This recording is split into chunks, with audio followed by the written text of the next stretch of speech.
அகிலமெங்கும் உள்ள தமிழ் நேயர்கள் அனைவருக்கும் பரம்பரை ஜோதிடர் உங்கள் மனோ பாலாஜியின் அன்பான வணக்கம். மகர ராசி அன்பர்களுக்கு செப்டம்பர் மாத ராசி பலன். இந்த செப்டம்பர் மாதத்தில் நவ கிரகங்களுடைய பெயர்ச்சி நாள் உங்களுடைய ராசிக்கு எப்பேற்பட்ட பலன்கள் கிடைக்க போகுது அப்படிங்கிறத பற்றி தாங்க இந்த பதிவில் இப்போ நம்ம பார்க்க போகிறோம். ஃபஸ்ட் டைம் பார்க்குறவங்களா இருந்தாங்கன்னா சப்ஸ்கிரைப் பண்ணி பெல் பட்டன் அழுத்தி ஆல் ஆப்ஷன் கொடுங்க. மகர ராசி அப்படின்னா மகரம், அதாவது கம்பீரமான ராசி, மன உறுதி கொண்டவங்க. உங்களுடைய முயற்சி, உங்களுடைய தன்னம்பிக்கை, அடுத்தவங்களை நம்பி எந்த விஷயத்தையும் நீங்கள் செய்ய மாட்டீங்க. உங்களால் என்ன முடியுமோ அது ஈஸியாக செஞ்சு முடிப்பீங்க. முடியலனாலும் கஷ்டப்பட்டு கண்டிப்பாக செய்ய முடியும்னு நம்பிக்கை வச்சு செஞ்சுருவீங்க. அந்த மாதிரி ஒரு திறமையானவங்க தான் மகர ராசி. ஆனால் இந்த ஒரு 7-8 வருஷ காலகட்டத்தில் என்னென்ன கஷ்டங்கள் படக்கூடாதோ அத்தனையும் பட்டிருப்பீங்க. ரொம்ப அனுபவம் பட்டிருப்பீங்க. அடுத்தவங்களுக்கு உதவி செய்திருப்பீங்க. அதனால் சிக்கல் அனுபவிச்சிருப்பீங்க. இப்படி பல விஷயங்கள் உங்களுடைய வாழ்க்கையில் நீங்கள் பட்டிருந்தாலும் இந்த செப்டம்பர் மாதம் உங்களுடைய ராசிக்கு எப்பேற்பட்ட பலன்கள் இருக்குதுன்னா கண்டிப்பாக நவ கிரகங்களால் உங்களுக்கு ஒரு ஆதாயமான பலன்கள் இருக்கக்கூடிய ஒரு காலமாக தான் நடக்க போகுதுங்க. காரணம் என்னென்னா, இந்த மாதத்தில் மாதக்கோள்களான செவ்வாய் பெயர்ச்சி, சுக்கிரன் பெயர்ச்சி, சூரியன் பெயர்ச்சி, அது இல்லாமல் புதன் வரைக்கும் இந்த 4 கிரக பெயர்ச்சிகளும் இருக்க போகுதுங்க. இந்த மாதத்தில் பொறுத்த வரைக்கும் உங்களுடைய ராசிக்கு கரெக்டாக 6ஆம் இடத்துல, அதாவது குரு பகவான், 2ஆம் இடத்துல ராகு, 3ஆம் இடத்துல சனி, அடுத்தது பார்த்தோம்னா உங்களுடைய ராசிக்கு 7ஆம் இடத்துல சுக்கிரன், 8ல் அதாவது கேதுவோட புதன், சூரியன், 9ஆம் இடத்துல செவ்வாய். இந்த பெயர்ச்சி பார்த்துட்டோம்னா, அதாவது இந்த செவ்வாய் வந்துங்க உங்களுடைய ராசிக்கு பாக்கியஸ்தானத்தில் சஞ்சாரம் பண்ணிட்டு இருக்கக்கூடிய செவ்வாய் உங்களுக்கு கிடைக்கக்கூடிய சில நல்ல வாய்ப்புகளுக்கு சில தடைகள் ஏற்பட்டிருக்கும். இது செப்டம்பர் 13ஆம் தேதி வரைக்கும் தொடர்ந்து இருக்கும். சமீப காலமாக எப்படி இருந்ததோ எல்லாமே சொல்லுவாங்க, உங்களுக்கு மகர ராசிக்காரருக்கு ஒரு நல்ல வாய்ப்பு வந்துருச்சு, கடந்த காலத்தில் நீங்கள் பட்ட கஷ்டங்களுக்கெல்லாம் ஒரு சொல்யூஷன் கிடைச்சது, ஒரு முன்னேற்றம் கிடைக்கும் அப்படின்னு நீங்களும் எதிர்பார்த்துருப்பீங்க. அந்த முயற்சி உண்டாகிறதுக்குண்டான ஒரு சந்தர்ப்பங்கள் கிடைச்ச மாதிரியே இருந்திருக்கும். இதுதான் பழமொழி சொல்லுவாங்க இல்லையா, எல்லாமே ஓகே ஆச்சு, கடைசியில் கை கெட்டி வாய் கெட்டல அப்படிங்கிற மாதிரி தான் சூழ்நிலைகள் ஆகியிருக்கும். அதுக்கு காரணம் பார்த்தீங்கன்னா, உங்களுடைய ராசிக்கு அதாவது லாபாதிபதி செவ்வாய் பகவான், அது மட்டும் கிடையாது, உங்களுக்கு சுகஸ்தானாதிபதியும் செவ்வாய் பகவான். அந்த செவ்வாய் பாக்கியஸ்தானத்தில் இருக்கிறது நல்லது தான், உண்மையிலேயே அற்புதம் தான். ஆனாலும் அந்த செவ்வாயை சனி பார்த்துட்டு இருந்தது. அப்போது 7ஆம் பார்வையை பார்க்கும்போது பாக்கியஸ்தானம்ங்கிறது நமக்கு கிடைக்கக்கூடியது. நமக்கு நம்ம என்ன ஆசையோ அந்த ஆசையை நாம் அதைய அனுபவிக்கக்கூடிய அந்த அதிர்ஷ்டம் அப்படிங்கிறது அந்த 9ஆம் இடம் தான்.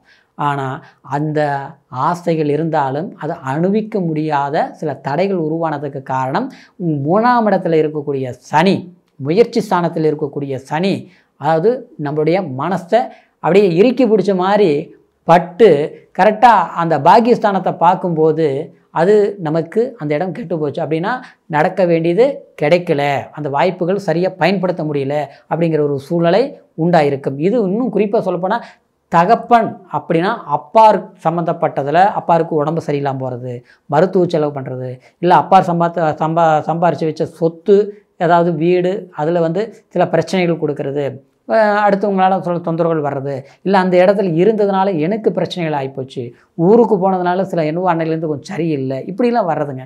இல்லை நம்ம சொத்து இருக்குது, பக்கத்தில் இருக்கவங்க கேஸ் போட்டாங்க, வழக்கு போட்டாங்க, இல்லை அங்கே போனாலே ஏதோ ஒரு பிரச்சனைகள் வருது, இப்படிலாம் உண்டாகிறது.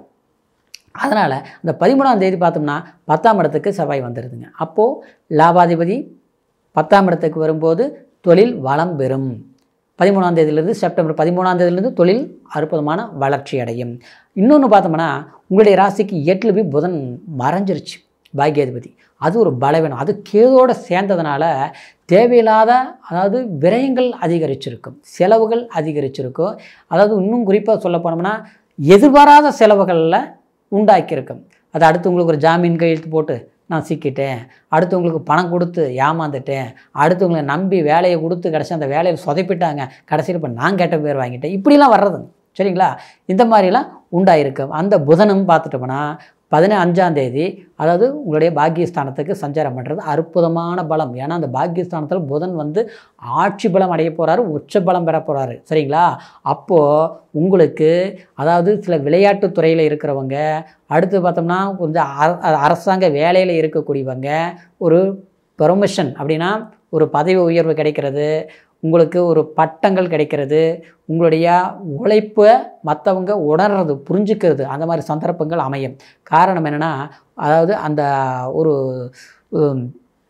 அந்த 9ஆம் இடம் பார்க்கும்போது அது பலம் அடைஞ்சிட்டாலே அது உங்களுக்கு வந்து ஏதாவது ஒரு நன்மையை கண்டிப்பாக கொடுத்துரும், ஒரு புகழை தேடி கொடுத்துரும். இன்னொன்று பார்த்தோம்னா 6ஆம் இடத்துல குரு, 6ஆம் இடத்துக்கு குரு 10ஆம் இடத்தை பார்க்குது.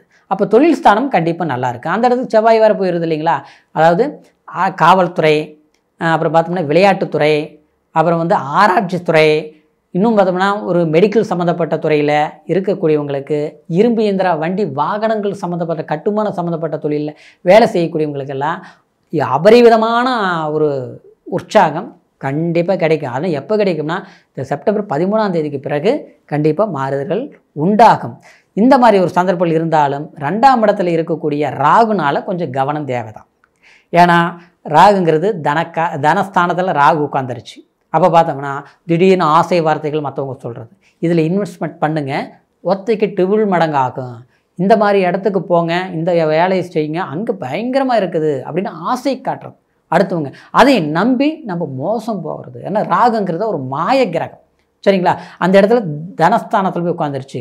அப்போது பணம் பெரிய அளவில் நமக்கு உருவாகும், கிடைக்கும் அப்படிங்கிற மற்றவங்க ஆசை வார்த்தைகள் கூடி நம்மளை மோசம் செய்கிறது, இல்லாதது இருக்கிற மாதிரி ஒரு நாட்டத்தை விட்டு ஒரு ஏலச்சீட்டு நடத்துறது, கந்து வட்டி பேரில் நம்ம வந்து கடன் வாங்கி அது வட்டியை அதிகரித்து நம்ம கட்டி அதனால் நம்ம இழப்புகளை சந்திக்கிறது, இப்படி இல்லாமல் சில சிக்கல்கள் வரக்கூடிய ஒரு சூழ்நிலைகள் 2ஆம் இடத்துல ராகு இருக்கிறதுனால அதில் கொஞ்சம் கவனமாக இருக்கணும்.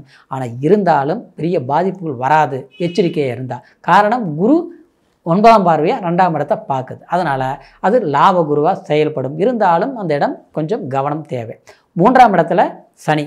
அப்போது இந்த 3ஆம் இடத்து சனிங்கிறது முயற்சி ஸ்தானத்தில் இருக்கிறதுனால எது செய்யலாம் செய்யக்கூடாது அப்படிங்கிறத யோசித்து முடிவு எடுத்திங்கன்னா நல்லாயிருக்கும். அவசரப்பட்டு செஞ்சிங்கன்னா சிக்கலில் சிக்கிக்குவீங்க. அதுதான் கவனமாக இருக்க வேண்டிய ஒரு விஷயம். கணவன் மனைவி சம்மந்தப்பட்ட உறவு முறையில் கொஞ்சம் விட்டு கொடுத்து போகிறது நல்லது. அதே நேரத்தில் தேவையில்லாத சங்கடங்கள், சலிப்புகள், அடுத்தவங்களுடைய வார்த்தைகளை கேட்டு தன் குடும்பத்தில் சில பிரச்சனைகளை, கேள்விகளை கேட்கும்போது உங்களுக்கு தேவையில்லாத மனசங்கடங்கள் உண்டாகும். பிரிவுகள் இருக்கக்கூடிய இடத்துல விட்டு கொடுத்து கொஞ்சம் பேச்சுவார்த்தைகள் நடத்தி அதாவது சரிப்படுத்துக்கிற வழியை பார்க்கணும். ஆன்மீக வழிகளை பயன்படுத்துங்க. கோயில்களுக்கு போகிறது, அதாவது மூதாதேவிகளை வழிபாடு பண்ணுறது, இன்னொன்று சொல்ல போனோம்னா அதாவது சித்தர்கள் வழிபாடு, ஜீவ சமாதிகள் வழிபாடுகள் பண்ணுறது, இதெல்லாமே இந்த மாதம் செய்தீங்கன்னா கண்டிப்பாக உங்களுக்கு ஒரு எதிர்பாராத சில நல்ல விதமான ஒரு முன்னேற்றங்கள் கண்டிப்பாக உண்டாகும். இப்போ சொன்ன பலன் கோச்சாரம். கோச்சாரங்கிறது சந்திரனை அப்படின்னா ராசியை மையமாக வச்சு சொல்லக்கூடிய பலன்கள். இருந்தாலும் இது வந்து மதிங்கிறது நம்மளுடைய எண்ணங்கள். ஆனால் விதிங்கிறது லக்னம்.